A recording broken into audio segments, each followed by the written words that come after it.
After a calm Week 4 in NFL Survivor Pools, we'll take a look at Week 5's best picks, as well as we'll open up the mailbag, all coming up next.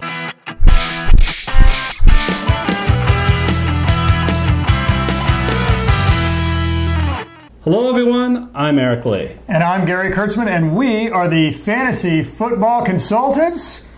Eric, Week 4 is in the books. Yes, it was nice to actually have a relaxing, calm week for Survivor Pools. That's the way the even weeks have come. But now we go to Week 5, and the odd weeks have been odd. Yes, they have. We started with 45 at the beginning of the season. After Week 1 in the New Orleans Saints debacle, we were already down to 23. Fast forward a couple more weeks, the Buffalo Bills shocked the world, and then we were down to 4. And how did our lucky 4 contestants do this week? Well, breathe easy. They all have heartbeats going into Week 4 and coming out of Week 4. So who are we talking about? Joshua Rinker and Elizabeth Intertos. But boy, your team made it interesting. Oh, baby, but for some sloppy play and a red zone interception, the Niners would have shocked the LA Chargers, and you guys would be going home. But thank you, Lucky Stars. You probably wouldn't pick again the LA Chargers again, even if you could. But of course you can't, because it's a Survivor Pool. You guys move on. Caroline McGrath, Corey McGrath, relationship, maybe. I'm guessing, probably. You guys, as a good husband-wife team would, or maybe your brother, sister, I don't know, pick the same team. Packers over Bills. It was Packers on a rout. All 4 contestants move on to see another day. All right, the next day is Week 5. So let's look at the picks we think you should be considering for Week 5.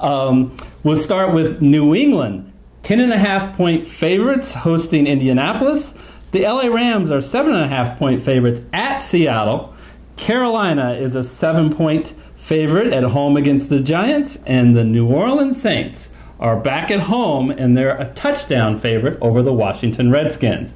So, Gary, taking a look at this list of choices, the one game I will not be picking is the New Orleans Saints, but there's a lot to like here. So, to start with, New Orleans Saints are back at the Dome. There's no place like home, where they always play better. In addition to that, they get Mark Ingram back, someone they sorely missed.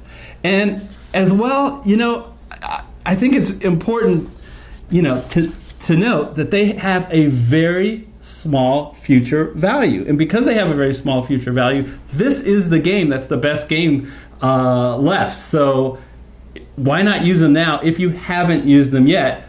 The reason I'm not picking them is I already have picked them in Week 1.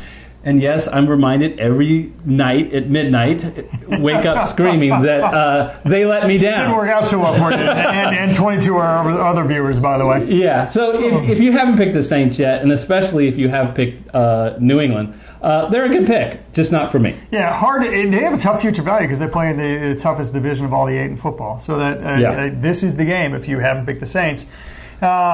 Well, I'll tell you something. I'm not going to pick the LA Rams and Seattle game because Seattle is going to shock the world and beat the Rams. No, rewind. Scratch that. Sorry, Rams are going to win. He's just toying with me. He knows I'm a Seahawks fan.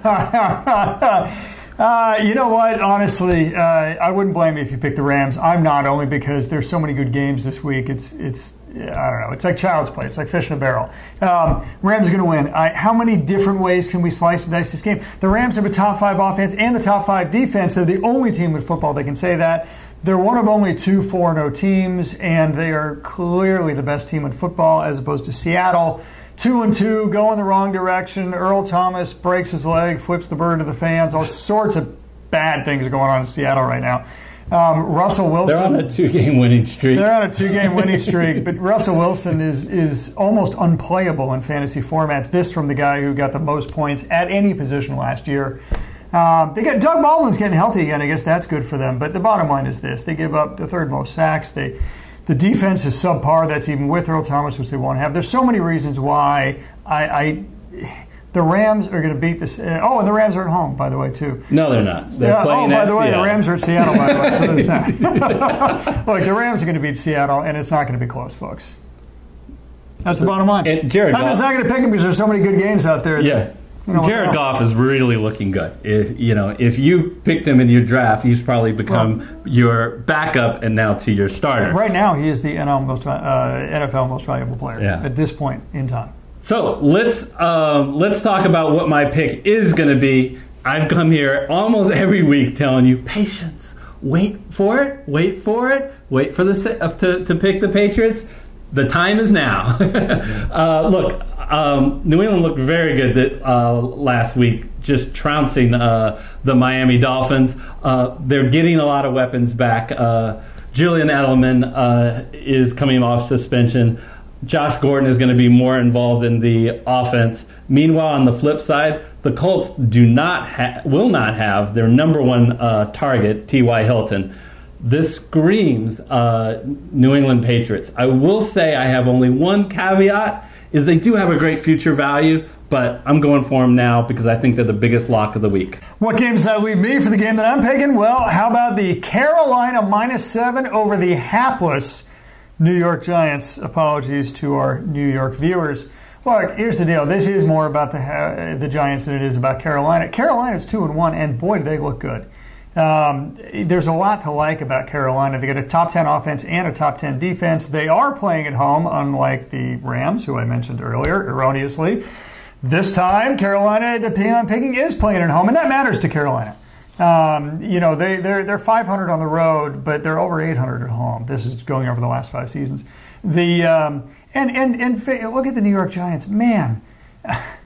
Look, they have the 3rd worst defense in the NFL. They've allowed the 4th most sacks. If you take a look at points scored versus points allowed, they are the 3rd worst in football, next to the Buffalo Bills and the Arizona Cardinals, who are truly having terrible seasons. There's a lot to dislike about New York, and for them to go on the road and beat a 2-1 Carolina team, it's almost inconceivable. And by the way, they're going to have to do it without Evan Ingram. Inconceivable! Inconceivable! Thank you for the somewhat obscure Princess Bride reference. It's just, honestly, what's going to happen game flow-wise, Carolina's going to get up. That takes away Saquon Barkley, who's probably their best weapon because the line can't block for Odell Beckham Jr. It can't block for Eli Manning to have enough time to throw downfield to Odell Beckham Jr. That game's going to get out of hand pretty quickly. It's going to be over by the beginning of the second half. Don't lose sleep over this, folks. Carolina Panthers. That's interesting. Of the 4 games that we've talked about, that's I think the favorites are all going to win, but that's the one I have the least confidence in. Which one do you have the least confidence in of those 4? I got pretty strong confidence in all of them. To be honest with you, that's tough. Yeah. I am a little nervous about that game, but it may be New England if Gronk doesn't play. But if T.Y. Hilton doesn't play, I don't think Indy has a chance. T.Y. Hilton's not going to play. Yeah. So you heard it here first, and also by the coach. He listed as doubtful, by the way. By the coach. Yeah. So, anyways, all right. So that'll wrap up Gary and my pick. My pick again is the Patriots. Gary is going with Carolina. It was interesting that last week we didn't actually show the picks of Coco and Michael, our 12-year-old whiz kid, and boy was Michael upset. He said, "How come you didn't include my picks on the show?" And I said, "That's because you're out." He said, "I want to give you what I think." It doesn't matter what you think! And I said, "Because you're out." And he said, "Well, so are you guys." So that's fine. We're gonna. Fair point.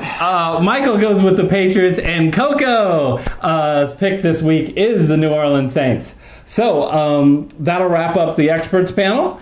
We'll see of the experts which one will be the last one to miss 2 picks, since the Las Vegas is already out with their picks in week 1 and 3 both going down. All right, so we are ready to move on to. Mail call. Gather around, everyone. Well, let's see what's in the mail. What's this? A letter for me. All right, so the Truth Seeker. Boy, I love that name. Truth Seeker wrote to us in the preseason. He was taking us a little to task because I had Mark Ingram as one of my sleeper picks for the draft. He said, "Mark Ingram, I would never draft him. He's missing 4 games. The Saints don't normally have a lot of goal line touchdowns, and Kamara will be getting the ball more. Okay, see now, what I just heard? Blah, blah, blah, blah, blah, blah, blah, blah, blah, blah, blah. Okay, don't attack our viewers. Okay, I'm sorry. Thank you. That wasn't me, that was the sound guy. Right. True Seeker, we appreciate the comment. We now, Gary, have something that True Seeker didn't have. 4 weeks of data, and now Ingram is coming back. So what do you think? Was it a good choice or a bad choice to pick Ingram going like in the 7th and 8th round of the draft? Ingram didn't last to the 7th or 8th down in most drafts, and there's a good reason why.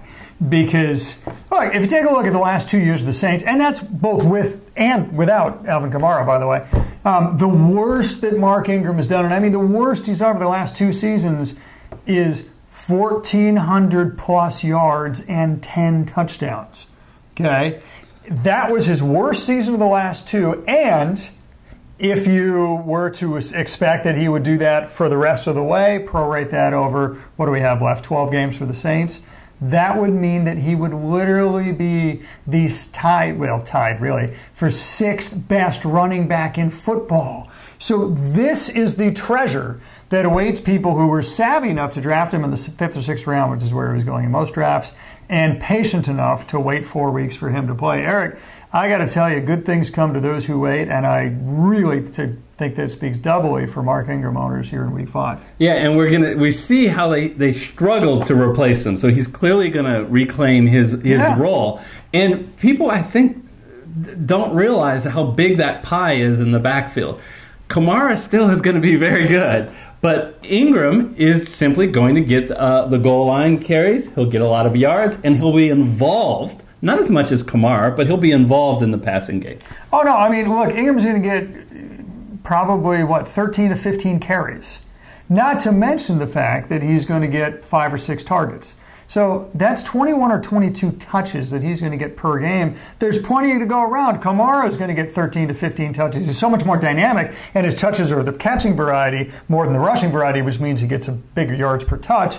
So that's how New Orleans can support 2 top 10 running backs. They did it last year. Their offense is actually scoring more points, Eric, this year than they did at this point in time last year.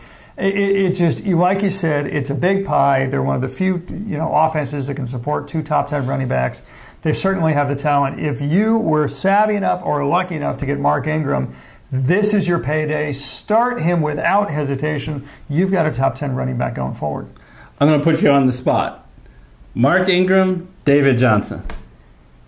Oh, boy. The fact that you had to think, hesitating. the fact that you even thought about it. I mean, David Ingram, David Johnson, was the consensus 2 or 3 overall pick. Yeah. So that really tells volumes. Rest of season, they are both probably anywhere from, say, RB8 to RB10. That tells you how good Mark Ingram is. It also tells you a little bit how David Johnson's fallen. But that's a good marker.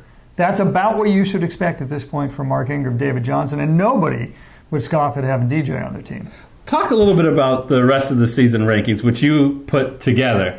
These are so valuable because what you're able to do with the rest of the season rankings is see how people are going to perform based on our projections for the rest of the year. That'll help you decide potential trade proposal. That'll also help you decide who to start and who to sit and who potentially to drop. And that's right. And rest of season rankings are very materially different than pre-draft rankings. So it's so important during the season, now that we have 4 games of data, to recalibrate your notions of expected future value of these players so you can make that right start and sit and trade decisions. And you took a look at the numbers, and you said that this has changed more than in most years from the draft order. Question. And how do they get them? Well, what they can simply do is go to fantasyfootballconsultants.net and go to any blog post, or for example, the weekly rankings. Scroll to the bottom and you'll see a box where you can enter your name and email. Completely free. you're a newsletter subscriber, and then you'll get sent to it once we finish it, which we project to be by this weekend. So important. Please do that for sure. It is so important to get rest of season rankings. And if you haven't yet, go ahead and hit the red subscriber button and then the bell icon to be notified for all our future shows. And until our next show, we will see you next time. See you next time.